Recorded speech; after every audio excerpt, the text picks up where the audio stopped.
Hello everyone and welcome back to our channel. आज की video में हम डिस्कस करने वाले हैं कि अपने लिए एक सही म्यूचुअल फंड का चुनाव कैसे करें जो आपके गोल्स को पूरा कर सके। इससे पहले हमने एक वीडियो अपलोड किया था जिसमें हमने डिस्कस किया था कि म्यूचुअल फंड की रिस्क कैटेगरी क्या होती है, कौन कौन से फैक्टर्स का आपको ध्यान रखना होता है। अगर आपने वो वीडियो नहीं देखा है तो एक बार आप पहले उस वीडियो को देख लीजिए, जिसका लिंक मैं आई बटन में क्लिक कर दूंगा। उसके बाद आप इस वीडियो को देखिए। तो मैं हूं आपका दोस्त अमित और आप देख रहे हैं सीए मास्टर जी। चलिए स्टार्ट करते हैं। देखिए, हमने पढ़ा था कि म्यूचुअल फंड्स क्या होते हैं। हम म्यूचुअल फंड में इन्वेस्ट करते हैं, म्यूचुअल फंड मार्केट में इन्वेस्ट करते हैं। तीन तरह के म्यूचुअल फंड्स पढ़े थे हमने, इक्विटी, डेब्ट और हाइब्रिड।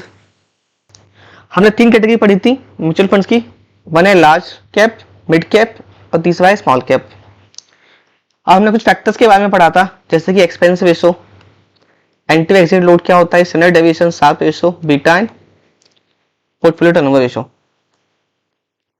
आज हम इन सबका एनालिसिस करना सीखेंगे कि इन सबको हम कैसे देख सकते हैं। तो आज की वीडियो में हम आपको बताने वाले हैं कि म्यूचुअल फंड को आप कैसे सेलेक्ट करोगे, उसके लिए क्या क्या क्राइटेरिया रहने वाले हैं।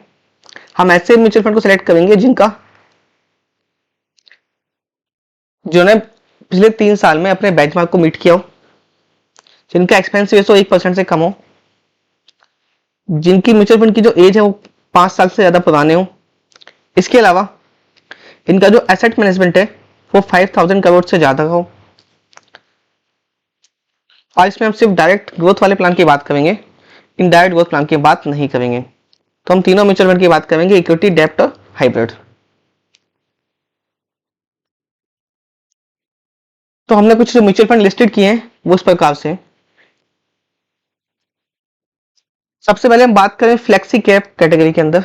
तो फ्लेक्सी कैप कैटेगरी में हमारे पास तीन म्यूचुअल फंड है। पहला है पराग पारिक म्यूचुअल फंड, दूसरा है फ्रैंकलिन इंडिया का फ्लेक्सी कैप फंड, तीसरा है कॉन्टेक्स फंड। अगर हम एक्सपेंस रेशो की बात करें, एक्सपेंस रेशो जो हमने पढ़ा था, क्या होता है एक्सपेंस रेशो? जो म्यूचुअल फंड हमसे फीस चार्ज करता है अपनी ऑपरेटिंग कॉस्ट को कवर करने के लिए, मेडिकल फीस को कवर करने के लिए, जो कि 0 से 1% होती है। जितना लो है उतना बेटर रहता है। तो अगर हम एक्सपेंस रेशो की बात करें तो इन तीनों में पराग पारिक, फ्रैंकलिन और कॉन्टेक्स में लोअर किसका है? हमारा पराग पारिक का 0.62% है। इसके बाद हम बात करेंगे एग्जिट लोड की। एग्जिट लोड क्या होता है कि अगर आप म्यूचुअल फंड्स को एक ड्यूरेशन के दौरान ही पैसा आप निकाल रहे हो तो उसमें आप एक पेनल्टी, एक अमाउंट लगता है, इसको हम एग्जिट लोड बोल देते हैं। तो ये एंट्री और रिडम्पशन के टाइम पे लगता है जब आप इन्वेस्टमेंट को ट्रांसफर करते हो, जो कि 1 से 2% हो सकता है। ये भी जितना लोअर रहेगा उतना बेटर रहता है। तो अगर हम एक्सपेंस रेशो की बात करें तो पराग पारिक के अंदर अगर आप 365 डेज से पहले पैसा निकालोगे तो 2% का लोड लगता है, 730 डेज से पहले 1%, और अगर 2 साल के बाद आप पैसा निकालोगे तो कोई एग्जिट लोड नहीं है। तो इस कैटेगरी के हिसाब से अगर हम देखें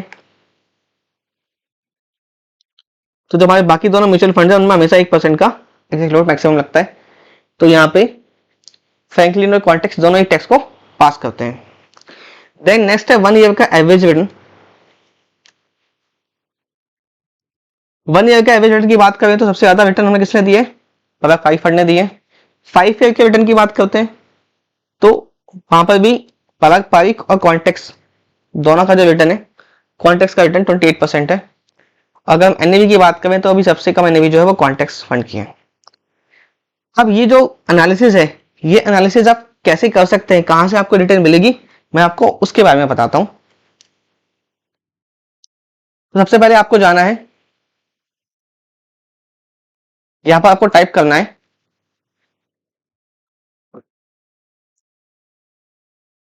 ज़ेरोधा कॉइन लॉगिन। यहाँ पे आप लॉगिन करेंगे,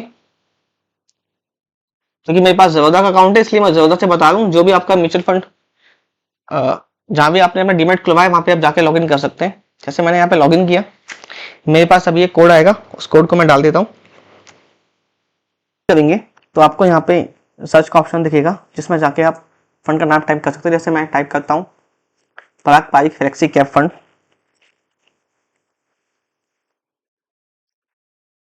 तो यहाँ पे मुझे फंड की सारी इंफॉर्मेशन दिख जाएगी, किस कैटेगरी का फंड है, डायरेक्ट फंड का ग्रोथ प्लान है, उसके बाद इसकी करंट एनएवी कितनी है,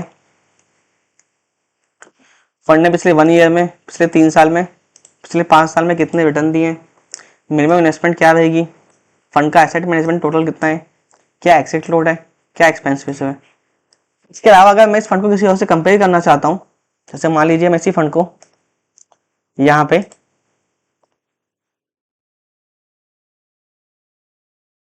क्वांट फ्लेक्सी के फंड से कंपेयर करना चाहता हूँ, तो मैं यहाँ पे इसको इसके साथ कंपेयर भी कर सकता हूँ।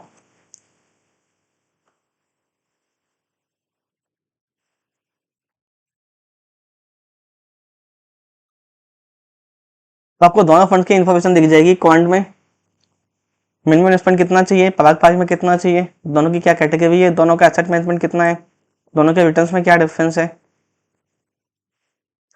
दोनों की लॉन्च डेट क्या है, उनका एग्जैक्ट लोड, एक्सपेंस रेशो और फंड मैनेजर कौन है। इसके बाद मान लीजिए कि मैं पराग पारिक फंड्स का पूरा स्कीम डॉक्यूमेंट देखना चाहता हूँ, तो मैं यहाँ नीचे जाऊंगा, यहाँ पे मुझे ये भी दिख जाएगा कि इस फंड ने किस किस सेक्टर में कितना कितना इन्वेस्टमेंट किया हुआ है।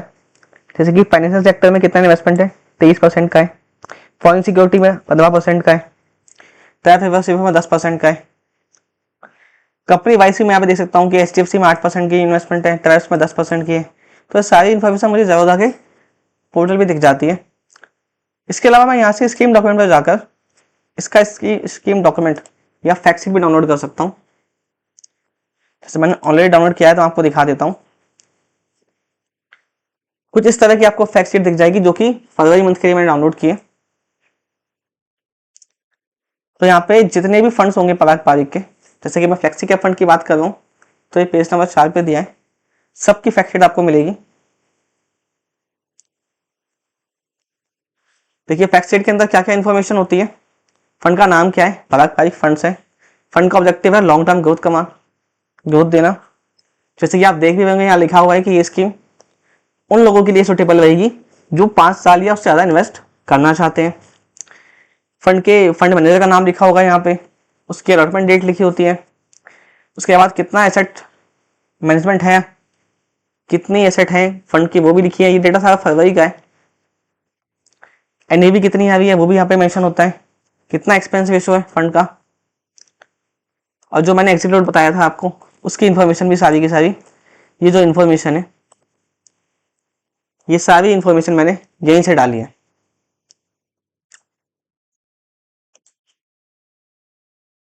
इसके अलावा आपको यहाँ पे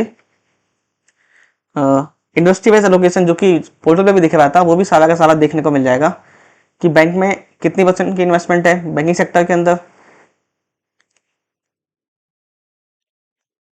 इंटरेस्ट टेक्नोलॉजी में कितना है, कितना कैश, फाइनेंस में 8% की इन्वेस्टमेंट है। तो ये सारे के सारे आपको कैटेगरी वाइज यहाँ पे देखने को मिल जाता है। चलिए अब हम बात करते हैं कि हर कैटेगरी के अंदर बेस्ट फंड कौन कौन सा है। ये डेटा कैसे बनाना है ये मैंने आपको बता दिया। सबसे पहले हम बात करते हैं फ्लेक्सी कैप कैटेगरी के अंदर। तो फ्लेक्सी कैप कैटेगरी में हमारे पास 3 फंड हैं। कौन कौन से हैं, पराग पारिक फ्लेक्सी कैप फंड, दूसरा है Franklin India flexi cap fund और तीसरा है कॉन्टेक्स फंड। अगर हम इनके कंपैरिजन की बात करते हैं तो तीनों में से एक्सपेंस रेशो सबसे कम है पराग पारिक फंड का जो कि है 0.62%। एग्जिट लोड की बात करूं तो पराग पारिक में 2 साल के बाद कोई एग्जिट लोड नहीं है, लेकिन बाकी केसेस में एग्जिट लोड है। फ्रैंकलिन में कॉन्टेक्स में 1% एग्जिट लोड हमेशा ही लगेगा। एवरेज रिटर्न की बात करूं तो यहाँ भी पराग पारिक की रिटर्न बाकी तीनों से ज्यादा है। 5 ईयर की एवरेज रिटर्न की बात करूं तो कॉन्टेक्स की रिटर्न कंपेरेटिवली 5 से ज्यादा है। तो इन टोटलिटी इस कैटेगरी में बेस्ट फंड रहेगा आपके लिए पराग पारिक फंड। देखिए फ्लेक्सी कैप फंड होता है जो बेसिकली फंड मैनेजर अपनी रिक्वायरमेंट के हिसाब से कभी मिड कैप कभी लार्ज कैप कभी स्मॉल कैप में इन्वेस्ट करता रहता है, इसलिए ये एक बेस्ट ऑप्शन माना जाता है अगर आपको मार्केट की नॉलेज नहीं है तो, क्योंकि ये मार्केट के मूवमेंट के हिसाब से फंड मैनेजर अपनी इन्वेस्टमेंट को चेंज करते रहते हैं। नेक्स्ट आता है इसके अंदर लार्ज कैप फंड की हम बात करेंगे। लार्ज कैप में हमारे पास 2 ऑप्शन है, कैनरा रोबेको और दूसरा है आईसीआई प्रूडेंशियल। दोनों फंड का अगर हम देखें तो कैनरा रोबेको का एक्सपेंस रेशो 0.48% है जो काफ़ी कम है as compared to ICICI fund. But average return की अगर हम बात करें तो ICICI फंड का 1 ईयर का एवरेज रिटर्न 29% है, जो कि कैनरा बुक के 25% से ज़्यादा है। 5 ईयर में दोनों का रिटर्न ऑलमोस्ट सेम ही आता है। तो इसलिए इस कैटेगरी के अंदर भी मुझे लगता है कैनरा बुक आपके लिए बेस्ट चॉइस रहेगी लार्ज कैप फंड्स में। नेक्स्ट अगर हम बात करें हाइब्रिड फंड की,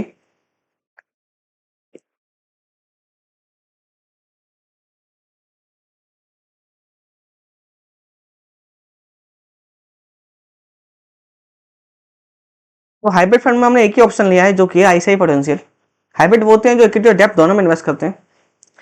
तो इसका 1 ईयर का रिटर्न लगभग 30% है, 5 साल का 20% का रिटर्न है, एग्जिट डॉट 1% का है, एक्सपेंस रेशो भी 1% का है।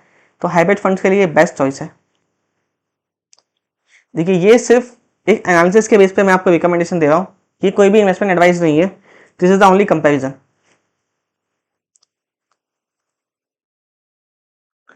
नेक्स्ट हम बात करें मिड कैप कैटेगरी में, हमने 3 फंड्स कंपेयर किए, Motilal Oswal, HDFC mid cap, 2 fund हमने कंपेयर किए। दोनों की मैं बात करूं तो दोनों में से